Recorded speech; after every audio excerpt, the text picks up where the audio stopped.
Om.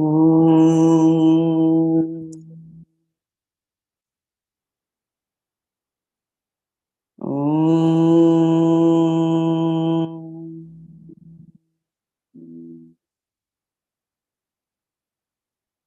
Om.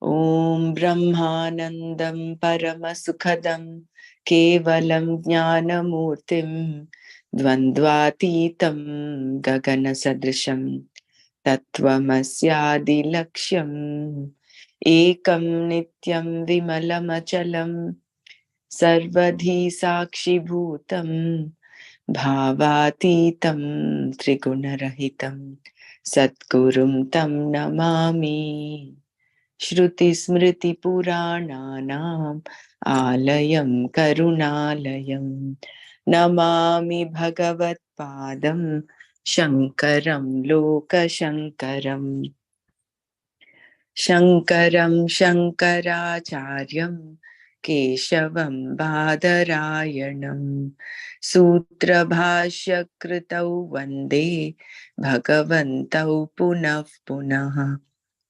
Sadashivasamarambham Shankaracharya Madhyamam Asmadacharya Paryantam Vande Guru Paramparam Vande Guru Paramparam.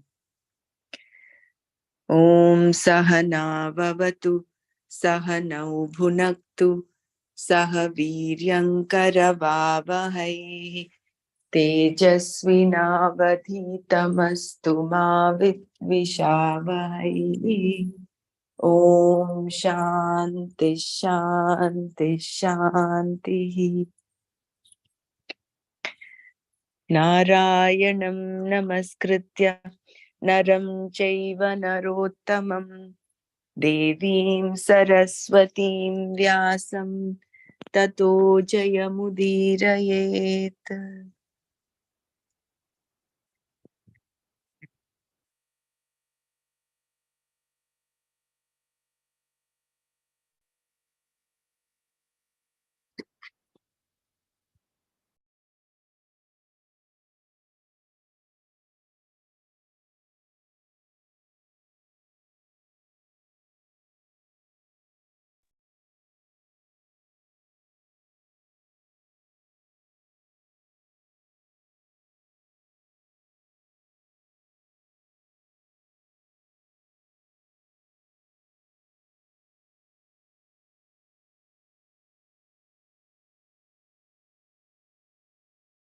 Gurudev.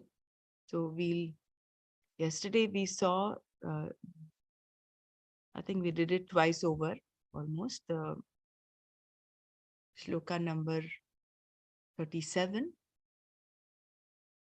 That had a gist of almost all the important shlokas from chapter 2, chapter 13. I will just read that once. This is verse 37 from the 15th chapter, shloka 5. Nirmanamohajita sangadosha adhyatmanitya vinivritta kamaha dvandvairvimukta sukha dukkha sangai gacchantyamuda padamavyayam tat.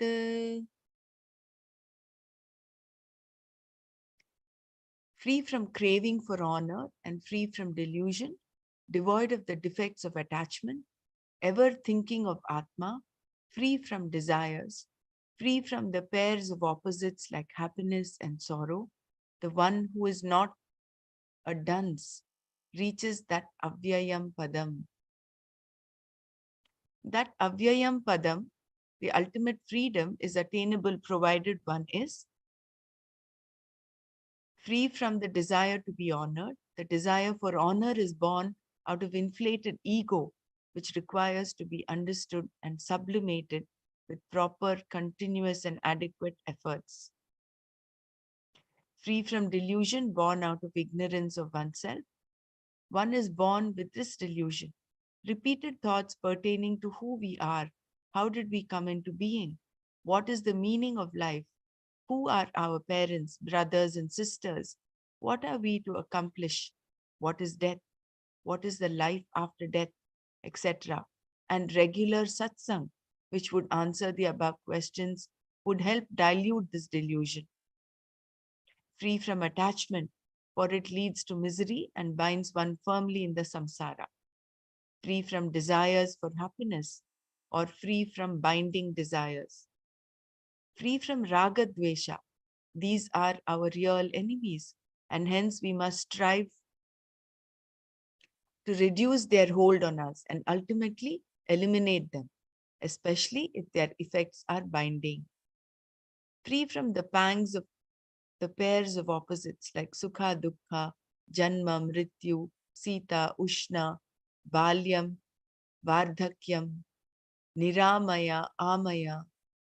This is possible by proper understanding and assimilation of such knowledge.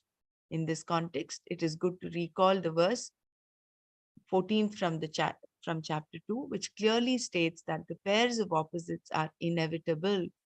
These are non-constant. These are to be understood and patiently sustained during their tenure. Free from the stupidity and delusion. Verses, the 55th verse from the second chapter through 71, and the list of verses given through 3, when properly studied, would be the real elixir to get rid of this delusion. The tatparya of the above verses is given here under for assimilation and benefit.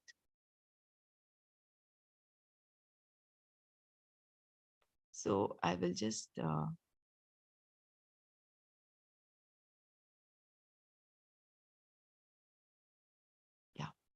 think for purposes of completion, I will just go through this once. It's worth repeating once. So I'm not going to read the number of the verses. We'll just read the tatparya. Arjuna, when one thoroughly casts off all cravings of the mind and is satisfied in the self through the self, then he is said to be of ascertained knowledge. The sage whose mind remains unperturbed amid sorrows, whose thirst for pleasures has altogether disappeared, and who is free from passion, fear, and anger, is said to be of ascertained knowledge. He who is unattached to everything, and when meeting with good and evil, neither rejoices nor recoils, then he is said to be of ascertained knowledge. When, like a tortoise that draws in its limbs from all directions, he withdraws all his senses from the sense objects, then he is said to be of ascertained knowledge. Sense objects turn away from him who does not enjoy them with his senses, but their taste persists. This relish also disappears when he realizes the Supreme. Turbulent by nature, the senses, even of a discerning man who is practicing self-control, forcibly carry away his mind, Arjuna. Therefore, having controlled all the senses and concentrating his mind, he should sit for meditation, devoting himself heart and soul to me. For he whose senses are mastered is said to be of ascertained knowledge. The man dwelling on sense objects develops attachment for them. From attachment springs up desire, and from desire, that is unfulfilled desire, ensues anger. From anger arises infatuation. From infatuation, confusion of memory. From confusion of memory, loss of reason. And from loss of reason, one goes to complete ruin. But the self-controlled sadhaka, while enjoying the various sense objects through his senses, which are disciplined and free from likes and dislikes, attains a placid mind. With the attainment of a placid mind, all his sorrows come to an end, and the intellect of such a person of tranquil mind soon matures for the truth. He who has not controlled his mind and senses can have no reason, nor can such an undisciplined man think of God. The unthinking man can have no peace. And how can there be happiness for one lacking peace of mind? The discrimination of a person whose senses and the mind move among the sense objects will be carried away like even the wind carries away a boat upon the waters. Therefore, Arjuna, he whose senses are completely restrained from their sense objects is said to be of ascertained knowledge. That which is night to all beings is that in that the wise man is awake, and in that in which all beings are awake, that is their day, the wise man is asleep. As the waters of different rivers enter the ocean, which, though full on all sides, remains undisturbed, likewise, in whom all enjoyments merge themselves without causing disturbance, attains peace, not he who hankers after such enjoyments. He who has given up all desires and moves free from attachments, egotism, and thirst for enjoyment attains peace.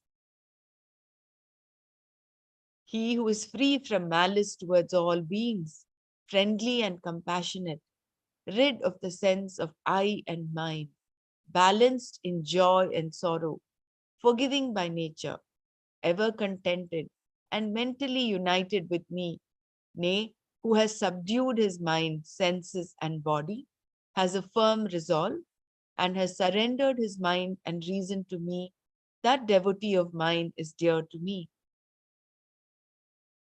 Excuse He me, Dr. Prabhana, one quick question.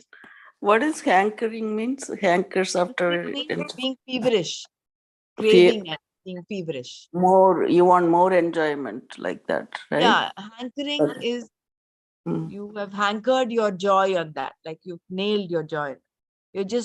You're hooked onto that, so to say. All right, thanks. I know I don't want, yeah, not he who hankers after such Hankers enjoyment. after such enjoyments. Yeah, Yeah. Oh, sorry to just. no problem. So he who is not a source of annoyance to his fellow creatures, and who in turn does not feel vexed with his fellow creatures, and who is free from delight and envy, perturbation and fear, is dear to me. He who has no craving, who is pure, capable, unconcerned, devoid of fear, and who has given up the urge for undertakings, such a devotee of mine is dear to me. He who neither rejoices nor hates, nor grieves nor desires, and who renounces both good and evil actions, and is soaked in devotion to me, is dear to me. He who is disposed equally to friend and foe, and is equanimous to honor and shame, who is alike in heat and cold, pleasure, pain, and all other contrary pairs of experiences, and is free from attachment, he who takes praise and reproach alike, and is contented with whatever is available, he who has no place of residence, who is firm in his mind towards me and is full of devotion to me, is dear to me. Absence of desire to be honored, freedom from misplaced and bloated ego, non-violence, forbearance, integrity, that is alignment of body, mind, and speech, service of the preceptor, purity, firmness of mind, shama and dhamma, dispassion towards the sense objects, absence of egotism, constantly seeing, contemplating the defects in birth, death, old age, disease, and sorrow, detachment, absence of excessive love towards progeny, wife, house, that is, or property, etc., being ever equanimous with respect to the occurrence of likes and dislikes. Having unadulterated bhakti in me with no other thought, a propensity to naturally like solitude, that is ekanta desha seva, and aversion to groups of people. Commitment to the acquisition of self-knowledge, a spontaneous liking for knowing the truths of the Shastra leading to Atma Jnana. All these together form the Jnana Sadhana. Anything opposed to these is said to be Ajnanam. Fearlessness, purity of the mind, being rooted in self-knowledge, charity, mastery of the sense organs, that is Dhamma, taking up activities for the benefit of mankind, yajna, self-study, penance, steadfastness, non-injury, adherence to truth, sublimation of anger, renunciation, peaceful disposition, absence of malicious nature, compassion to all beings, detachment from the sense objects, having a soft and pleasing nature with all, shying away from wrong pursuits, not having a capricious mind, brilliance, forgiving nature, steady resolve, purity, not being deceitful, not craving for honor. All the above fine qualities are the marks of one born with divine tendencies. Free from all other thoughts and always reveling in Atma and well immersed in that thought. This requires a constant adherence to the study of the Upanishads, the Gita, and such like scriptures, discussing with like minds the truths expounded therein in those texts, contemplation on Atma, and constantly, spontaneously reveling in the thoughts relating to Atma.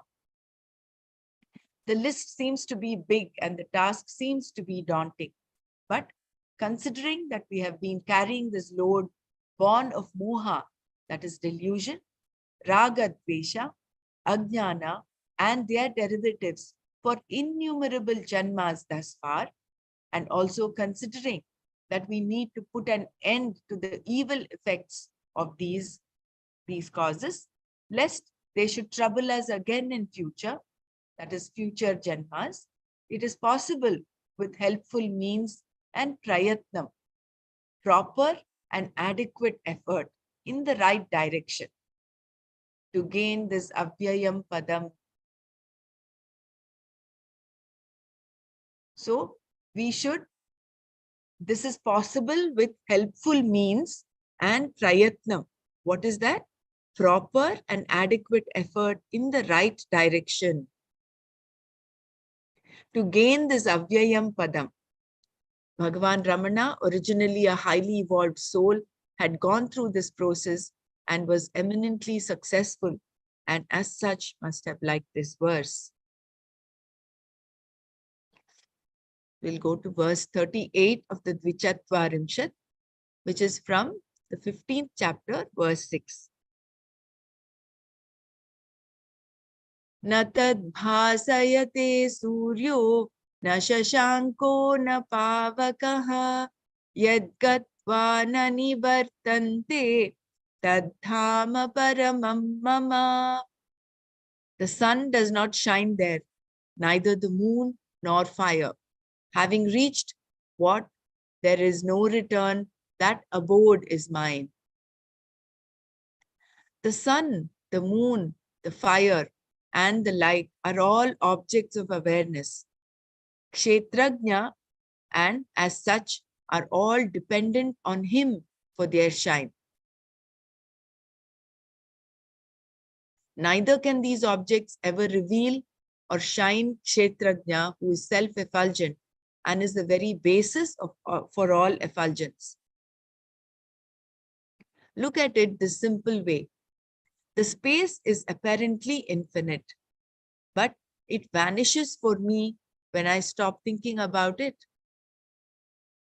Thus, the apparently infinite space, which is the first of the Pancha Mahabhutas, out of which all the other four Mahabhutas, that is, Vayu, Agni, Jalam, and Prithvi, have emerged, remains as though infinite till as long as I am aware of it. When once my mind entertains a non space thought, this infinite space, as it were, vanishes. Thus, I can dismiss this infinity by merely not thinking of it. It is an object for my mind, which itself is an object of awareness, the Kshetrajna. Like even the infinite space accommodates every object in the universe, the very Kshetrajna, as though shines the infinite space for me and you too, accommodates it and also dismisses it. All other objects like the sun, the moon, the fire, etc., are all in the vast belly of space, which itself depends for its existence on awareness, that is Kshetrajna. Then, how can these objects ever dream of throwing light on and revealing Kshetrajna? The second part of the verse says, having reached what? There is no return. That abode is mine. It means having known which nothing else remains to be known, and also having gained which nothing else remains to be gained. In this connection, it is relevant to see verses from the 6th chapter, 6th, 7th, 9th, 12th, 13th, 15th, and yeah, these are the chapters. The Tatparya of the above verses is given here under for ready reference and ease of understanding. So we have a few verses. I think I will chant the verses. 1 minute. Ramanaji, you want me to chant?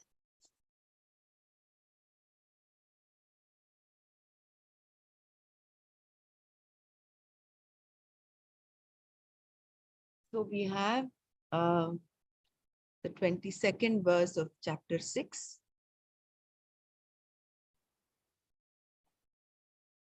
Yam labdhva chaparam labham manyante nadhikam tataha yasmin stito na dukkhena gurunapi vichalyate. And then that is, and having obtained which he does not reckon any other gain as greater than, and established in which he is not shaken even by the worst of sorrows. Then the second verse of chapter 7. Jnanam teham savijnanam idam vakshamya sheshataha yajñātvā neha bhūyonyat jnātavyam avashishyate. I shall unfold to you this knowledge without any reminder, that is completely, together with wisdom, having known which nothing else remains to be known. Then there is the first verse of chapter 9. Idam tu te guhyatamam pravakshamyanasuyave jnanam vijnana sahitam yajñātvā mokshase shubhat. I shall unfold to you who are devoid of asuya, the most secret knowledge together with wisdom, having known which you shall be free from the inauspicious samsara. And then chapter 12, 3 and 4.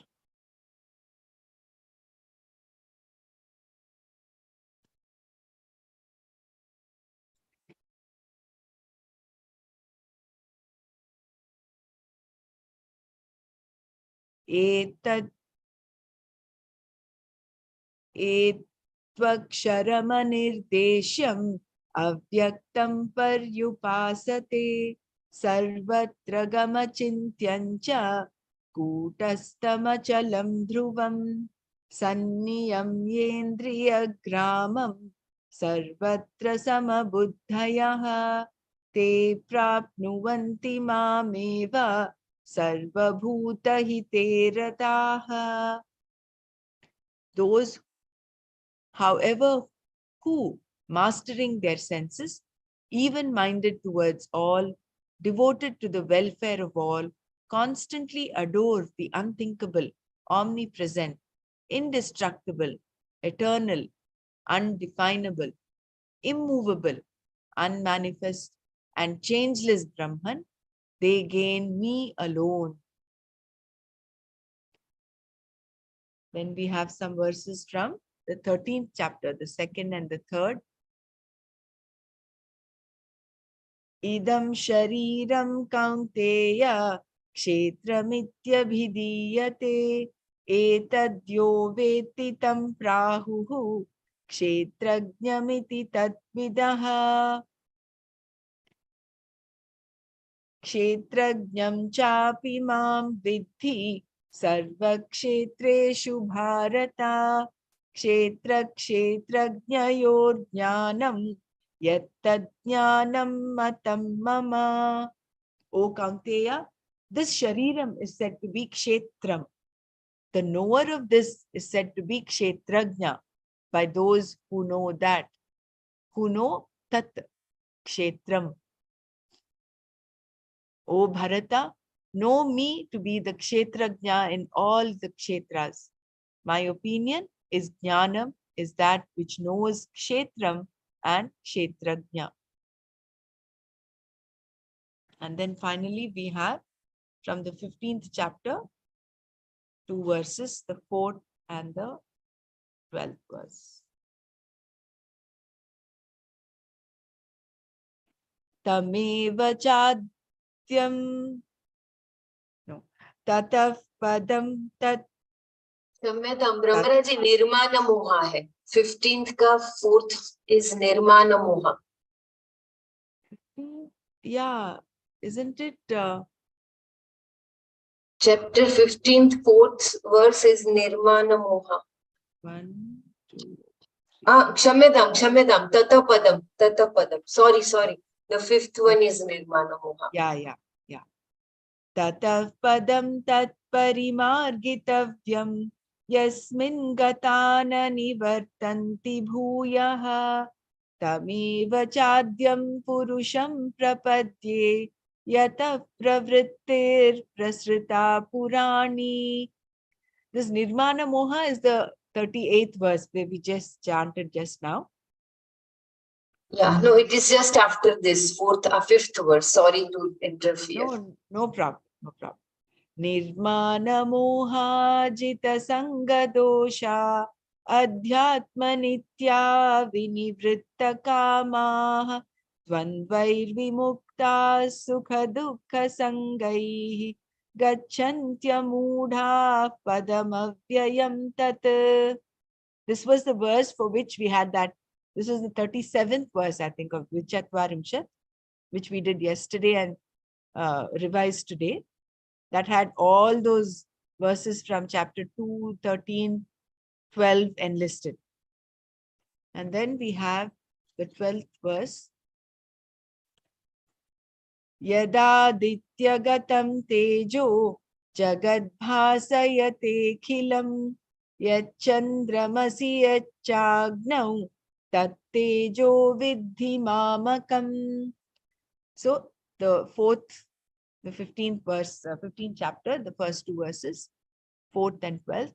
Thereafter, one should diligently seek that supreme state, having attained which there is no return, and one should take refuge in the primeval being from whom this beginningless creation has progressed. The radiance in the sun that illumines the entire world, and that which shines in the moon and the fire too, know that radiance to be mine. It is said in the Shastra that after death, if we are lucky, we come back to humanity to make renewed efforts to know and to be Parameshwara or Kshetrajna. After this, the search, the efforts to know, rediscover, and be Tat ends. Yat jnatva na punarjneyaha. That is, having known which, there is no further knowing. Yat bhutva na punarbhavaha. Having been which, there is no further being. Yat gatva na nivartante. Having gone or reached, where there is no return. That abode is Parameshwara, not just Parameshwara's place. When we, Bhagavan, permit, reach and be that abode, is there any need for return? That is the Parandhama. Parandhamam. And thus, this is another favorite verse of Bhagavan Ramana. So it is not just Parameshwara's place, it is Parameshwara. That abode is Parameshwara. Verse 39, chapter 16. Excuse me, Brahmaraji. Yes. These, yes, what we are now screening is posted in the group. yeah. The PDF is I posted. had not seen it. Okay. It is posted in the group. Yeah. Okay then. Thank you. Almost a week ago, it was posted. Yeah, but I was not knowing, no, because from 2 days back, here this evening classes have been cancelled. Therefore, I'm attending this, but it is going too much. About 11 o'clock means I get sleepy. No problem. So if it is there, I will also read it later on. I will check it. It's all posted in the group. It's all there. Thank you then. Thank you. So this is verse 39, the 23rd verse of the 16th chapter. Yashastra vidimritsrija vartate kamakarataha na sa siddhimavapnoti na sukham na parangatim. Whoever lives propelled by desires and throwing away Shastra injunctions, that person cannot evolve and gains neither happiness nor the supreme abode. Sadhana Chatushtaya Sampatti is absolutely necessary for the mumukshu. That is, one desirous of freedom or moksha, to gain param gatim, the supreme abode. This sampatti has the following components. We're talking of the sadhana chatushtaya sampatti. The first is nitya nitya vastu vivekaha. That is the understanding of what is permanent and what is temporary. Then the second is iha mutra phalabhoga viraga. That is dispassion towards enjoyment here and in Swarga Loka. So the first one is Viveka, the second is Vairagya. Then the third is Shamadhi Shat Sampattihi. The 6 virtues beginning with Shama. Shama is Mano Nigraha, or mastery of the mind. Dama is Chakshuradi Bahyendriya Nigraha, mastery of the external sense organs, beginning with the eyes. Uparama is Swadharma Anushtanam, conformance to one's own dharma. Titiksha is Shitoshna Sukha Dukkhadi Sahishnutvam, forbearance of the pairs of opposites. Shraddha is Guru Vedanta Vakyeshu Vishwasaha, faith in the teachings of the Guru and Vedanta. Samadhanam, Chittaikagrata, that is single pointedness of the mind, intellect, chitta equipment. And finally, the fourth is Mumukshutvam, Moksho me bhuyat iti ichha, a genuine desire for moksha or freedom. So it is a nice revision of Tattva Bodh of the Sadhana Chatushtaya, the explanation of the Sadhana Chatushtaya. Viveka, Vairagya, Shamadhi, Shat Sampatti and Mumukshutva. It can be seen that the faith in the Shastra is one of the prime requisites for the ultimate benefit of man, which is freedom from bondage. The Shastra, inter alia, delineates the Vihita Karma, the actions which shall be taken up, the Nishiddha karma, the forbidden actions, the Prayaschitta karma, actions which shall be taken up for redress of wrong actions, etc., which require to be strictly adhered to by any disciplined sadhaka. The path to self-inquiry is sharp as a razor's edge, very difficult to tread and be successful. Kshurasya dhara nishita duratyaya, as per the Kathopanishad. Unless the sadhaka is endowed with all the above virtues, more importantly, the Shraddha and the Shastra and the Guru, and is committed to the achievement of his ultimate goal, which is moksha, it is not possible to progress. On the other hand, if one falls a prey to his whims and fancies, if one is bent on fulfilling one's own desires, whether dharmic or otherwise, such a person cannot evolve. Neither does he gain happiness nor the avyayam padam.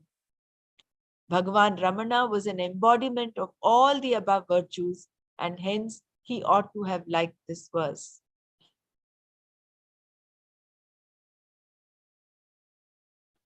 So this is a razor sharp path. It is like the edge of the razor. Very difficult to tread and be successful. Kshurasya dhara nishita duratyaya. This is as per the Kathopanishad. So unless the sadhaka is endowed with all the above virtues, that is the Viveka, Vairagya, Samadhi, Shat Sampatti and Mumukshutvam, more importantly, the Shraddha and the Shastra and the Guru, and is committed to the achievement of his ultimate goal, which is moksha, it is not possible to progress. And in contrast, on the other hand, if one falls a prey to his whims and fancies, if one is bent on fulfilling one's own desires, whether dharmic or otherwise, so even a dharmic person, ethical person, who is following all of dharma, if he does not have Shraddha and the Shastra or the Guru, he is not going to evolve. Such a person cannot evolve. Neither does he gain happiness nor the avyayam padam. Bhagavan Ramana was an embodiment of all the above virtues.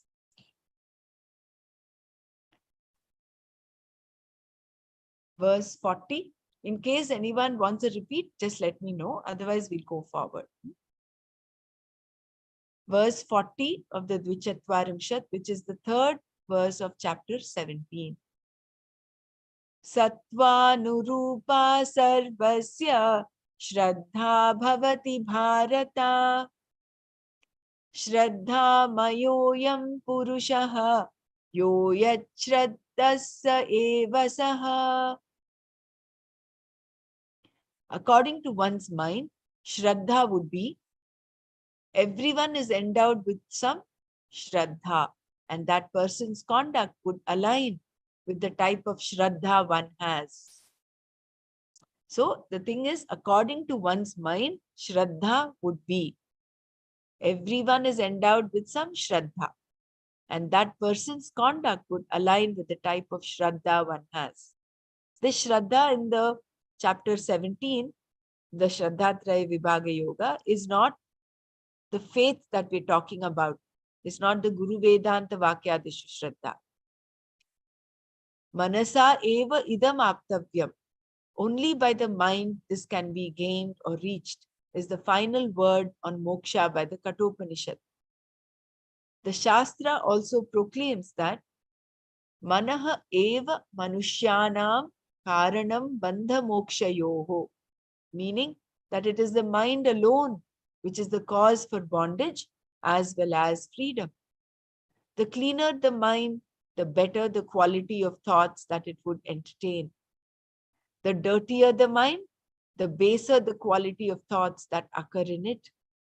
In this verse, the quality of the mind is directly linked to the type of Shraddha one would have. Further, the verse also says that the quality of Shraddha would drive the type of conduct of the person. Bondage is owing to ajnanam, ignorance. One can come out of the shackles of bondage only with jnanam, that is, knowledge of oneself. This can take place only in the mind, only in the cleanest of minds. Thus, it is clear that the best of Shraddhas would be a direct derivative of the cleanest of minds. And that is the import of this verse. Considering that the efforts for freedom that a sadhaka puts in would be in direct proportion to the quality of Shraddha that he possesses, Bhagwan Ramana was perhaps keen on driving his devotees to strive for the cleanest of minds and thus for the best of Shraddhas, and as such must have liked this verse.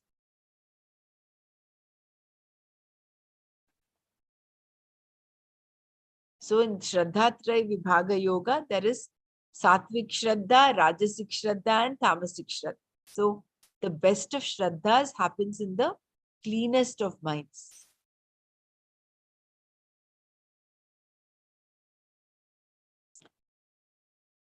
Verse 41, this is from chapter 18, the 61st verse. Ishvara sarva bhutanam hriddesherjuna tishtati brahmayan sarva bhutani yantrarudhani mayaya.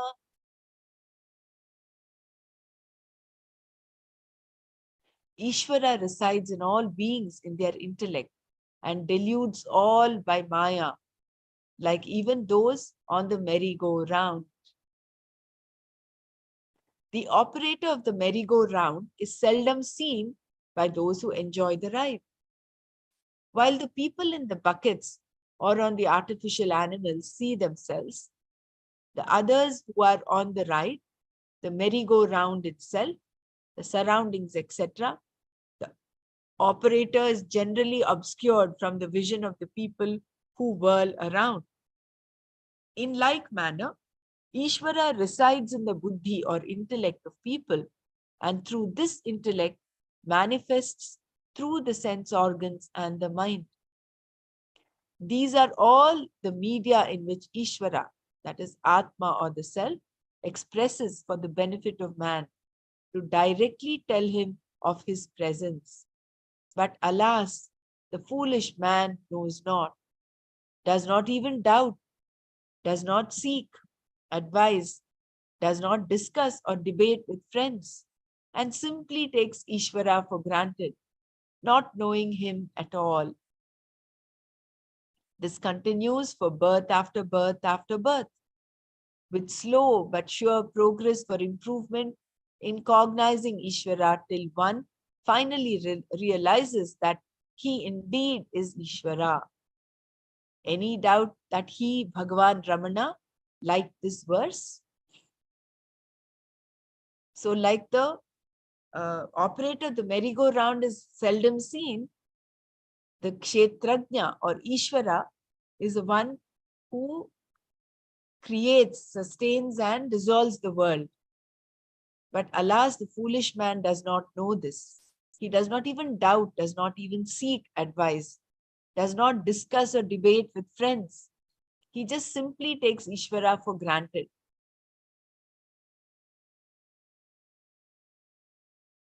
Not knowing him at all. That is what the delusion is, right? Yeah, So that is basically, Maya. yeah, this all the things that we read about getting rid of this delusion. Obviously, the whole world, this Maya is the delusion. So how do you get rid of it? Like he keep on revamping on that revamping sense object, senses, mind. you know, time and again, that's what was been Yeah. narrated. Yeah, yeah. How So to nice. get rid of it? First is to have the Pure inclination towards this, and then Shraddha, you have Shraddha, yeah, the Guru, and the Vakya, and the pure Shraddha, Shraddha and the Veda Vakyas and Guru. And then you have the Shamadhi Shat Sampatti. And sadhus. study the Sadhana. scriptures. Do Shravana, Manana, Nididhyasana. Mm, And then with the grace of Ishvara, finally, yeah. you will. And the very beginning, I think he mentioned something about meditation, like in the very beginning, like in the second, um, and the delusion part, how you to get rid of the delusion. So there he mentioned the meditation and devotion and towards him and thinking about Yeah, him. he And says that, you right? get rid, you Yeah, control the senses and the mind, yeah. and holding So I'm yourself coming to the true. mind purity. So Yeah, how to cleanse the mind is cleaning out all the things. Then they're ready for knowledge to happen. yeah. And then concentrating your mind on me, Yeah. meditate And upon me. yeah, So very we're on the nice. final verse of the Dwichatvarimshat, verse 42. This is from the 18th chapter, the 62nd verse. तमेव शरणं गच्छ सर्वभावेन भारत तत्प्रसादात् परां शान्तिं स्थानं प्राप्स्यसि शाश्वतम्. Take refuge in him alone with all your heart. With his grace, you will attain to supreme peace and permanent abode. This is the last verse of the Dwichatvarimshat, and this verse, as such, summarizes the sadhana for a mumukshu. Take refuge, Sharanam, in him alone. And who is that him? Ishvara Sarvabhutanam Hriddesherjuna Tishtati was the previous verse. The parting advice, as though from Bhagavan, is this: give up everything to Ishvara. This is a kind of paradox. What is it that you own so that you can give it to Ishvara? Your body is not yours. In fact, there will be a lot of claimants for it. You are born with your senses, mind, intellect, chitta, that is memory, and ahankara, the I sense. You may be the author for them, but you simply do not know that. Then, what is it that you own that you can joyfully surrender to Ishvara? Nothing. Really nothing. Then how to give up? How to surrender? The verse says, Tameva Sharanam Gacha, or take refuge in him alone. There is perhaps one way for taking refuge in him. You give back willfully, sincerely, with all your heart, what you can do without, or what you want to get rid of. Genuinely give back to Bhagavan your ahankara with loving thanks and sincere prostrations, and then request him to annihilate the ahankara in you. That seems to be one way for success. Like even Bhagavan Ramana said, aham patati nijam aham udeti, meaning that the false I drops and the real I emerges. In this connection, it is good to recollect the verses. There are a lot of verses mentioned there. We'll go through that. For the sake of completeness and easy reference, the Tatparya of the above verses is as under. Wow, that's a lot of verses to go on. There are almost 20 verses, I think, if Yeah, I kind of just gently, approximately count. yeah. I mean, this one quick thing about the surrender part, Hmm. where he mentions, like, you surrender, you say I'm surrendering, but then here the surrendering means it's complete surrendering, like not just, oh, I give you this or that. Looks like, is that what it meant in here Yeah. somewhere? See, I read first of all, how to realize that there is nothing that you own, exactly, yeah. right? Mm-hmm. Yeah. But still, because Take refuge in you him alone. identify yourself with ahankara, How do you Mm. do it? You genuinely give back to Bhagwan your ahankara with loving thanks. Ultimately, he is the author of your ahankara, buddhi, mind, and everything. With sincere prostrations, and then request him to annihilate the ahankara in you. Yeah. So basically, it's everything that you're doing is all his doing. It's not your doing. That's how it comes. Even doing all these things that you're doing is also his doing. Also, his doing, Yeah. absolutely. We Yeah. cannot claim So ownership for this. that's what I'm saying. Like you have to completely that you get the sense of this thing, and then get rid of the ego is you're that you're not there, like it's that I is not there, that Correct. yeah. Thanks.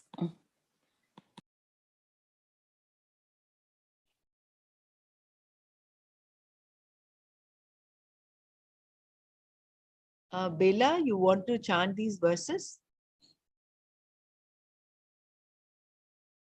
If you are able to, let me know. Otherwise, I will chant. Yeah, okay, Brahmaraji. Chapter 3, verse 19, right? Read the Yeah, 19 and read, 30th.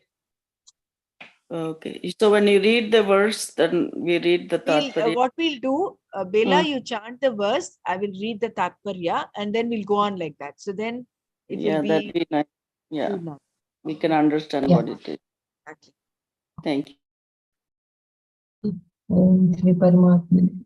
तस्मादसक्त सततं कार्यं कर्म समाचर असक्तो ह्याचरन् कर्म परमाप्नोति पुरुषः. Therefore, go on efficiently doing your duty without attachment. Doing work without attachment, man attains the supreme. मयि सर्वाणि कर्माणि सन्न्यस्याध्यात्मचेतसा निराशी निर्ममो भूत्वा युध्यस्व विगतज्वरः. Dedicating all actions unto me, with your mind fixed on me, the self of all, freed from desire and mamakara, the feeling of mind, that is mamakara, and cured of mental agitation, fight. वीतरागभयक्रोधा मन्मया मामुपाश्रिताः बहवो ज्ञानतपसा भूता मद्भावमागताः. Completely rid of attachment, fear, and anger, wholly absorbed in me, depending on me, and purified by the penance of wisdom, many have become one with me even in the past. तद्बुद्ध्यस्तदात्मानन् तद्बुद्धयस्तदात्मानः तन्निष्ठास्तत्परायणाः गच्छन्त्य पुनरावृत्तिं ज्ञाननिर्धूतकल्मषाः. Those whose mind and intellect are wholly merged in Him, who remain constantly established in identity with Him, and have chosen to be one with Him, their sins being wiped out by wisdom, reach the supreme goal whence there is no return. यतेन्द्रियमनोबुद्धिः मुनिर्मोक्षपरायणः विगतेच्छाभयक्रोधो यः सदा मुक्त एव सः. He who has brought his senses, mind, and intellect under control, such a contemplative soul, intent on liberation and free from desire, fear, and anger, is ever liberated. सर्वभूतस्थितं यो मां भजत्येकत्वमास्थितः सर्वथा वर्तमानोऽपि स योगी मयि वर्तते. The yogi who is established in union with me as residing in all beings as their very self, in whatever pursuit he may be, he is in me.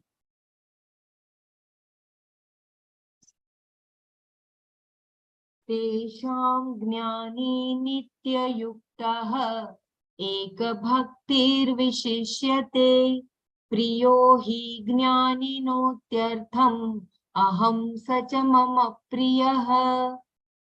Of these, the best is the man of wisdom, ever established in identity with me and possessed of exclusive devotion.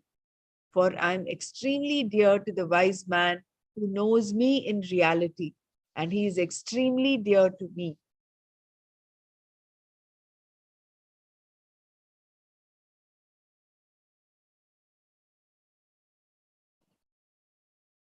The 18th verse of chapter 7. उदारा सर्व एवैते ज्ञानीत्वात्मैव मे मतम् आस्थितः स हि युक्तात्मा मामेवानुत्तमां गतिम्. Indeed, all these are noble, whereas the man of wisdom is myself. That is my opinion. Such a devotee's mind is merged in me, and he has dedicated himself to reaching me. यत् करोषि यदश्नासि यज्जुहोषि ददासि यत् यत् तपस्यसि कौन्तेय तत् कुरुष्व मदर्पणम्. Arjuna, whatever you do, whatever you eat, whatever you offer to the sacred fire, whatever you bestow as a gift, whatever you do by way of penance, offer it all to me. मन्मना भव मद्भक्तो मध्याजी मां नमस्कुरु मामे वैश्यसि युक्तैवम् आत्मानं मत्परायणः. Dedicate your mind to me, be devoted to me, worship me, and make obeisance to me, thus preparing yourself towards me and intent on reaching me, you shall gain me. मच्चिता मद्गत प्राणा बोधयन्तः परस्परं कथयन्तश्च मां नित्यं तुष्यन्ति च रमन्ति च. With their minds fixed on me, their life dedicated to me, enlightening one another about me, speaking of my glories, my devotees take delight in me and ever remain contented. तेषां सततयुक्तानां भजतां प्रीतिपूर्वकं ददामि बुद्धियोगं तं येन मामुपयान्ति ते. On those ever united through meditation with me and worshipping me with love, I confer that yoga of wisdom through which they come to me. तेषामेवानुकम्पार्थम् अहं ज्ञानजं तमः नाशयाम्यात्मभावस्थः ज्ञानदीपेन भास्वता. In order to bestow my compassion on them only, I, dwelling in their minds, that is intellects, dispel their darkness, born of ignorance, by the illuminating lamp of knowledge.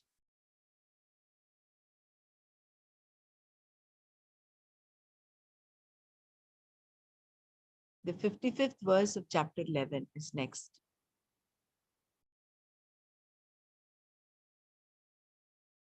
मत्कर्म कृन्मत्परः मत्कर्म कृन्मत्परमो मद्भक्तः सङ्गवर्जितः निर्वैरः सर्वभूतेषु यः स मामेति Pandava. Arjuna, he who performs all his duties for my sake, intent on reaching me alone, devoted to me, devoid of attachment, and free from malice towards all, reaches me. Brahmaraji, 57th verse is not there in my Bhagavad. Oh. No, this is actually 12th chapter, 13 to 19. This we have already read earlier. Yeah, But you read it already the last time. Even the other one, you read the same thing. 13th also we've read. 13th, third one was read. Bhakti Yoga, right? That Correct. one is the Bhakti 12th. Yoga. Adveshta Sarvabhutana. Nirakara, Nirahankara, or something like that. This This is is nice chapter. I will just chant these verses. Bela, are you able to? It is if it's time for you to, you're not able to chant. Nirmamo Nirahankara. Adveshta sarvabhutanam maitrah karuna evacha nirmamo nirahankaraha samadukha sukakshami santushtas satatam yogi yatatma dhrida nischayah mayyarpitamano buddhihi yo madbhaktas same priyah यस्मान्नो द्विजते लोको लोकान्नो द्विजते च यः हर्षामर्षभयोद्वेगैः मुक्तो यः स च मे प्रियः. He's talking of all those the qualities in a devotee that he likes, or what kind of devotee he likes. Anapekshashuchirdaksha udasino gatavyatah sarvarambha parityagi yo madbhaktas same priyah yo na hrishyati na dveshti na shochati na kankshati shubha shubha परित्यागी भक्तिमान्यः स मे प्रियः समशत्रौ च मित्रे च तथा मानापमानयोः शीतोष्ण सुख दुःखेषु समसङ्गविवर्जितः तुल्य निन्दास्तुतिर्मौनी सन्तुष्टो येन केनचित् अनिकेतस्थिरमतिः भक्तिमान् मे प्रियो नरः.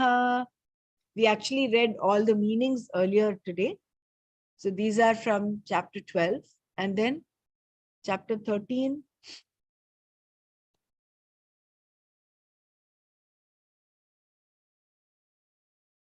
Tat kshetram, no, it's actually the kshetrajnam chapi mam vidhi sarva kshetreshu bharata kshetra kshetrajnayor jnanam yattad jnanam matam mama.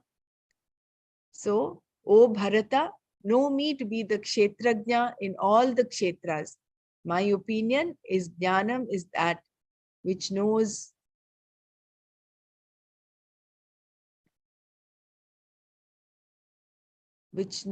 kshetram and kshetrajna. Actually, the Tat Chetram Yacha Yadrikcha, right? That's a one for this number 3. No, for chapter 13, in Yeah. some texts, the first verse is actually Arjuna Uvacha. In some texts, it is not there. So, what Nana has done, he's mentioned it in the very beginning, that chapter 13, he started with Arjuna Uvacha. So, in essence, those that don't have Arjuna Uvacha, it becomes the second verse. The first verse becomes the second.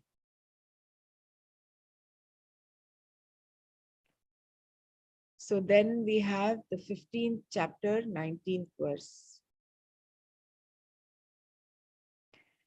Yo mamevamasambudhaha janati purushottamam sasarva vidbhajati mam sarva bhavena bharata.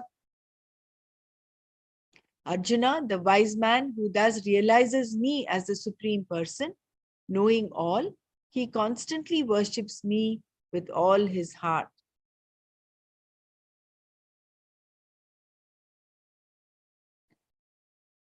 And then we have the 55th verse of chapter 18. Bhaktya mam abhijanati yavanyachasmi tatvatah tato mam tatvato jnatva vishite tadanantaram. I'll chant it again. Bhaktya mam abhijanati yavanyaschasmi tatvatah tato mam tatvato jnatva vishite tadanantaram. Through that supreme devotion, he comes to know me in reality, what and who I am, and thereby, knowing me truly, he forthwith merges into my being. Then the 57th verse is Chetasa sarva karmani mai sanyasya matparaha buddhi yogamupashritya machitta satatam bhava. Dedicating all your actions to me, intent on me as the goal, taking recourse to Buddhi Yoga in the form of even-mindedness, constantly fix your mind on me. Then the 58th verse, Machitta sarva durgani mat prasadat tarishyasi atha chetvam ahankarat Nashrosyasi vinangshasi. With your mind as devoted to me, you shall overcome all difficulties by my grace. On the other hand, out of self-conceit, you do not care to listen to me, you will be lost. And then the 65th verse, Manmana bhava madbhakto madhyaji mam namaskuru mame vaishyasi satyam te pratijane priyosi me. Soak your mind in me, be devoted to me, worship me and bow to me. Thus you will reach me alone. I truly promise. Where is that gone?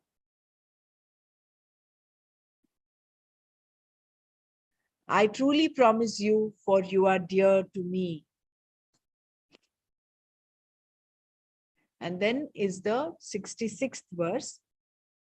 Sarva dharman parityajya mamekam sharanam braja aham tva sarva papebhyo moksha ishyami ma shuchaha. Renouncing all dharmas, actions, take refuge in me alone. I shall liberate you from all sins or actions. Do not grieve. And thus, the verse 42, that is the 62nd verse of chapter 18, was yet another gem from the Gita liked by Bhagwan Ramana. Thus ends the message of part 4 and the third shatka of the Gita. Om Tat Sat.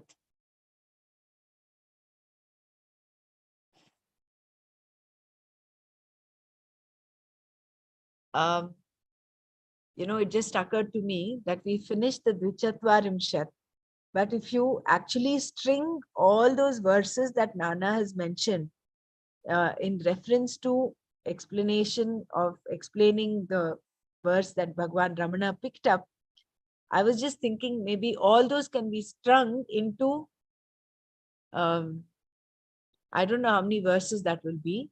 That could be Nana's whatever number of verses that he has picked and chosen from the Gita. It just occurred to me. Anyways, I think today it was a continuous read, but still let's close our eyes and think about, just reflect on all that we have learned and listened, and let's come up with our takeaways.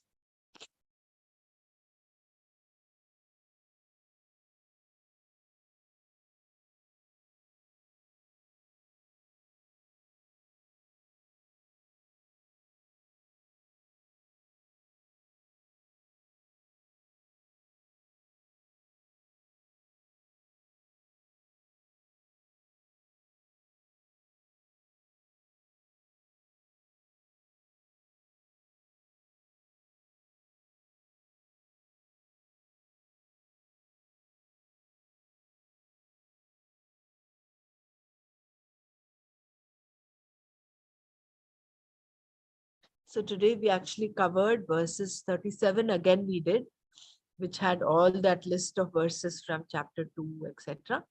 And then we did 38th.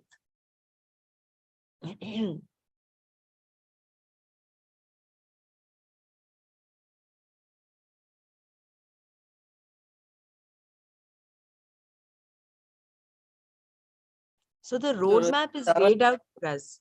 yeah, rule of 7 or something. You started with that, right? Like what you supposed to divide up, free from this, free from that, free from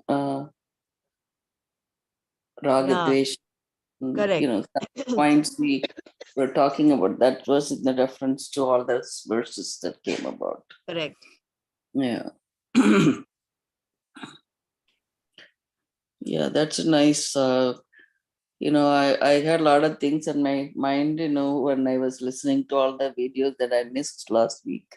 I Mm, still need to finish third and fourth. I was revising the fifth and sixth yesterday and day before. mm, And about, like you mentioned, it's a self-reflection. Like more I feel, when as we are reading all these things, everything that's happening in a given day, where you are, that's what happening to me. Like just for an example, something happened, that's something not good, but then I let it, I told myself to God is there, and whatever is good for us, he will do it. So I just have to accept it.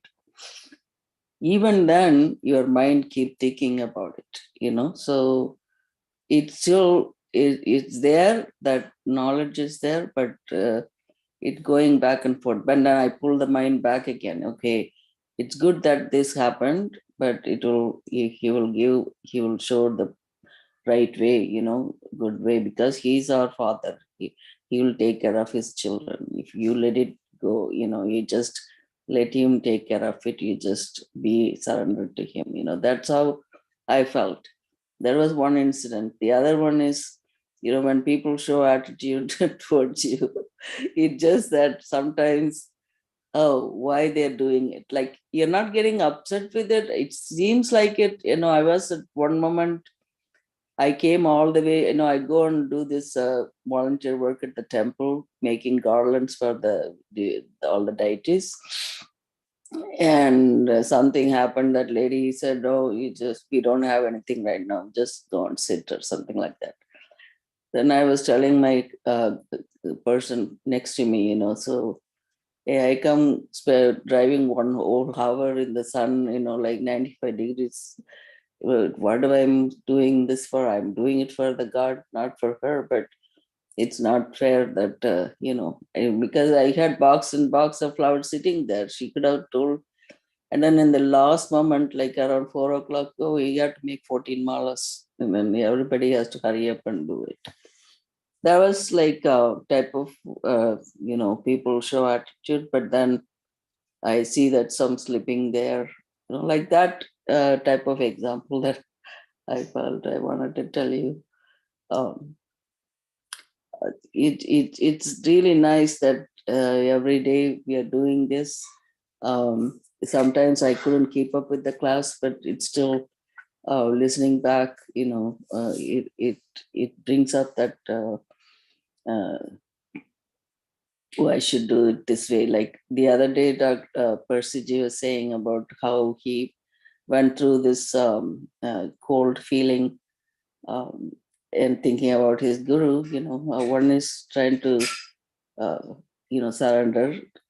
There was an example. In fact, yesterday I was attending one of the satsang with another Swamiji who came across our one of our friends' house. So he gave a nice example, actually, how you connect with your guru. Guru is somebody like, see, when somebody talking to you on the phone, even I am talking to you through this Zoom link, but then we are not thanking our laptop or anything else. It's like it's connecting you to one this person to the other person. Like that, we are connected to the God through this. So Guru is who removes the darkness, but he guides you and takes you there, like to connect you with the divine.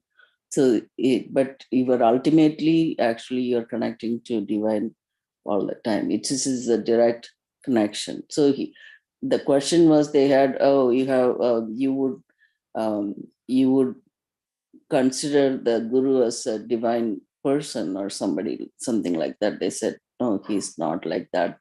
That's what he was explaining yesterday. So some of that was the other example he gave was Yashoda was having a flower on her forehead. Um, this Krishna came and asked, oh, you have a nice flower on your head. Where is mine? So she said, well, I have it in the garden. So she went and plucked few flowers and gave it to him, and he still wasn't happy. And then she brought whole basket full of flowers. He wasn't happy. And then I don't know how to take care of him. She was telling the gopis, and gopis says, maybe you should give the flower on your head also. Once she gave that flower too, then he was happy. So all that story was about giving everything you have. So let go of that ego, that I have it, like that kind of thing. It's not you have it. You don't have anything. So that's what that was. So it was nice, nice satsang. So I missed the class, but I thought I'll give some of that what I got from there. But it was nice that since I'm doing this class, I was able to understand what they're talking about. It was great. Thank you. So all those daunting verses like you have to be free from delusion, free from raga, dvesha, have equanimity in terms of pairs of opposites, Shita, Ushna, Mana, Apamana. See, what you went through was a little bit of humiliation. Your ego was hurt there. So, but if you were able to Yeah, maintain, you were certainly able to maintain your poise. So right. that all those pairs of opposites, all those the things that were listed out. Yeah, See, if I were to have an ego, I would have left that spot at that yes, time, right. but I didn't. I said, okay, then I kind of went through I was doing some other flowers, whatever we took, we were doing that our own way. And then thing came up. So God has a way to show you the right way, So as a time and again, this verses, they keep saying you have to have shraddha and faith in this. I mean, people question you, why are you spending this much time here and that and all that? I mean, this is an ocean of knowledge, and having to acquire this, we are fortunate to do this. And the other thing, actually, Mirnal also had that question was really neat. I really think, sometimes when you have that kind of challenging questions, it's good to know, what I kind of forgot exactly what she asked. Oh, yeah, why we have to withstand the pain and things like that, right? Why we have to do the unpleasant things to, I don't know how she put the question, but basically it meant that you don't have to remember the God by having the pain or misery. You can remember at all times. Like, that was the question. It was really, it felt to me, yeah, that's a good question, and you're supposed to remember him all the time, whether it's good or bad. So that's where you get to that jnani state. So when you say you have this is good person, bad person, there is no such thing in jnani's eyes. You are looking at atma all at the same thing, all the same. So but at the same time, we have to come out of this adharma plus dharma actions when it's happening. How you oppose that, not just simply sit there quietly. Yeah, request others also to share. Thing is, this one sentence was very profound, was we have to put the adequate effort in the right direction. I'm just reminded of what we recently had a happiness program by Virat Chirania. In that, he gave us he gave a bottle which was closed, and he said, try and open it, but in the opposite direction. You put all your effort in the opposite direction, try and open it. You know, there is a lot of effort being put, but it is in the wrong But direction. it's not going to be, yeah, it's not You're going to not going work. to open it. Counterclockwise, So yeah. your effort should be in the right direction. And then when you actually open it the anti-clockwise, then you open it. So whatever effort we put, it should be number one, adequate, and number two, should be in the right direction with a proper attitude.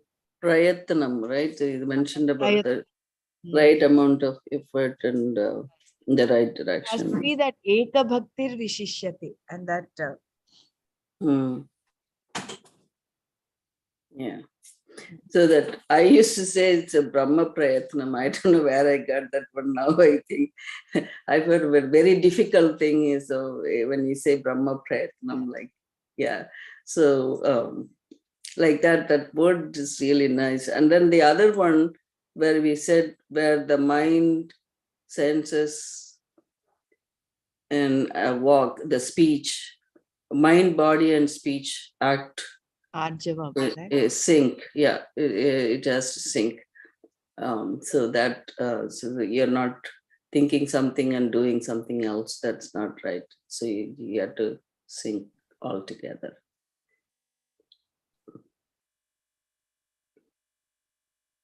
Anyone else wants to share? Please go ahead.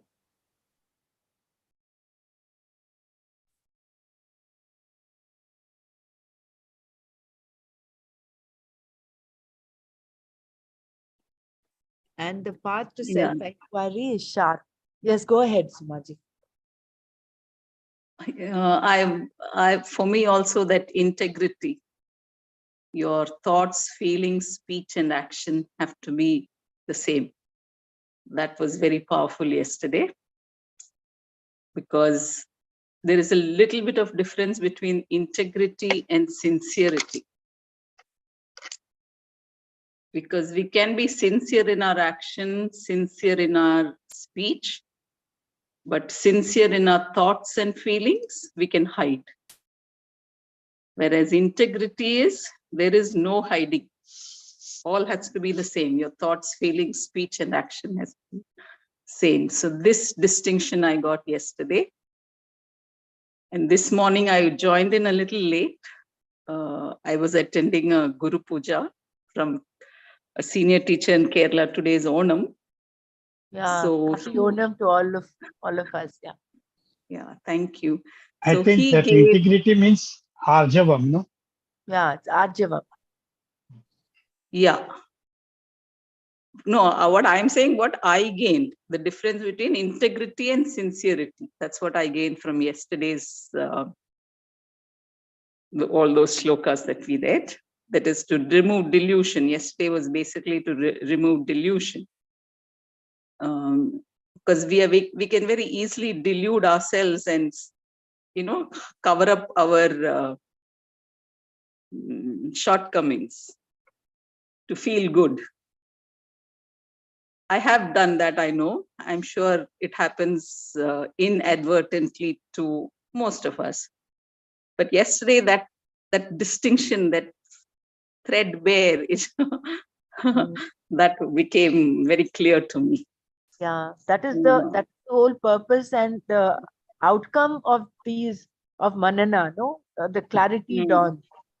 Yeah. And also about when a jnani is sleeping, the world is awake, and when the world is awake, jnani is sleeping. That distinction also I got yesterday, very clear.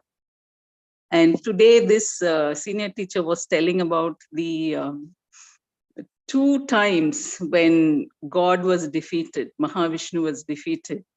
One is devotion of Prahlad, because every other time when Mahavishnu came as an avatar, he came for the benefit of the whole of mankind, whole of creation. On two occasions, he came only for one person, that is for Prahlad. He came as Narasimha, because Mahavishnu could not defeat Prahlada's devotion. That story he said, and that was so good. And then the other time he came was today as Vamana. This is to show the power of service, because all the time we've been told a lot of lies about this Onam, how it came about. So today he told us the story about how Mahavishnu was defeated by this service of Mahabali, the king Mahabali, who was always in service. And to the extent that he even disobeyed his guru, Shukracharya. And he continued with this devotional service. At the same time, he had a small percentage of ahankara, that is, I am doing this service. So Mahavishnu said his devotion was so pure, so I had to give him something. And the only thing that needed to be lifted out of him was that 1% ahankara. So Mahavishnu comes, and the story is that he asks for three space of land, and the first he measures the earth, and second the heavens, and the third he asks Mahabali, where do I place? You own nothing now. So Mahabali offers his head. So till now, the wrong story that was going around was Mahabali pushed him to the Patala by placing his foot on his head, on Mahabali's head. But this teacher told us the story that Vishnu's every part is divine. So if Vishnu places his foot on your head, that is a blessing. He says we do charanam, we surrender to the feet of the Guru, no? So when the feet of the Guru is on your head, you are in surrender only. And that was a blessing to Mahabali when Vishnu absorbed that ego also from him and absorbed Mahabali into his feet. So Patala is Padangal, that is the feet. So he absorbed him into the feet and sent him to Sutala. Sutala means where everything is good and pure. So that is the story, and that is the real story, he said. And he said, this is the other time when Vishnu came for one person to give moksham to Mahabali. So the power of devotion and the power of seva, that was what he gave us the knowledge. And I thought I'll share it before I forget. It was so beautiful coming from there to this session, where again it was about the ahankara, getting rid of the ahankara. The last part of today's session was all about getting rid of ahankara. So thank you. Jai Gurudev.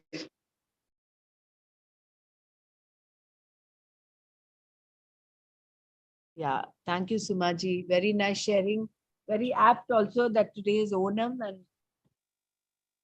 that we were able to listen to the actual import of Onam, significance of Onam. Right? And the So- difference could be he has taken the avatars for demons' sake, right? Mostly. And these two incidents are for the devotion, and the other incidents are to slay the asuras, isn't it? Yes, these two are also from the Asuric family, from the demonic family. So Gurudev says, no, it is not that all demons are bad. There are some good people everywhere. So we cannot have that prejudice. So Mahavishnu, these two were very devoted to Mahavishnu, though they were born in Asuric families. Prahlada's father is Hiranyakashyap, we know that, no? And Mahabali is the grandson of Prahlada.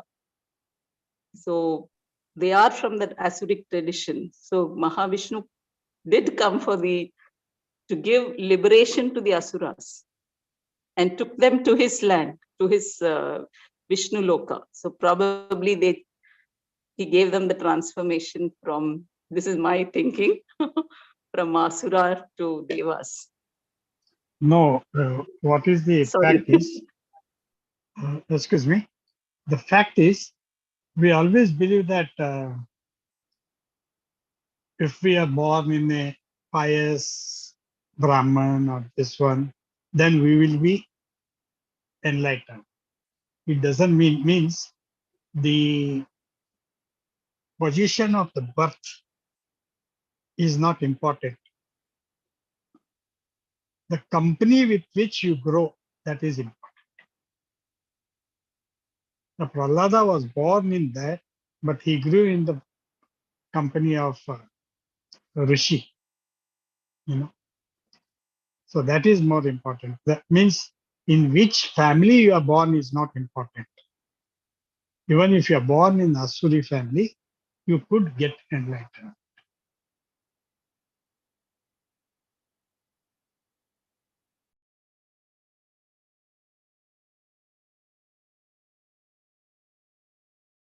Stop here today. I will check with Nana whether he's able to come tomorrow or day after. I think it was quite a profound reading, this Dwichatvarimshat. So maybe we'll all go through it ourselves. And then if we come back with any doubts, any clarifications we require, Nana is happy to do that. So You want him to come next week? That way we have time to go through it ourselves. do it. Yeah, Yeah. that's fine. That, at least it'll have some time to go over it, because I know I still have to listen to a couple of more videos. So, But and then as the such, if anybody has any doubts, please write them down. Any questions, as we clarifications. go along, I As we're think reading, it's good to have a little notepad or something to write down, because sometimes if we rely on our memory can take us for a song. no So- way. Now you know how many Yeah. times you read it. It's still like going back and reading it Yeah. again. It doesn't work that way. I think we gave some gist of knowledge, but it doesn't really kind of the way he's telling you, like all Yeah. the verse. It's really important. Yeah, that's nice. Thanks. So we'll do that and we'll take it forward. Jai Gurudev. We'll meet up tomorrow. Om Loka Samasta Sukhino Bhavantu. Om Shanti Shanti Shanti. Om Tat Sat Shri Krishnarpanamastu. Jai Gurudev. Take it there. Thank you.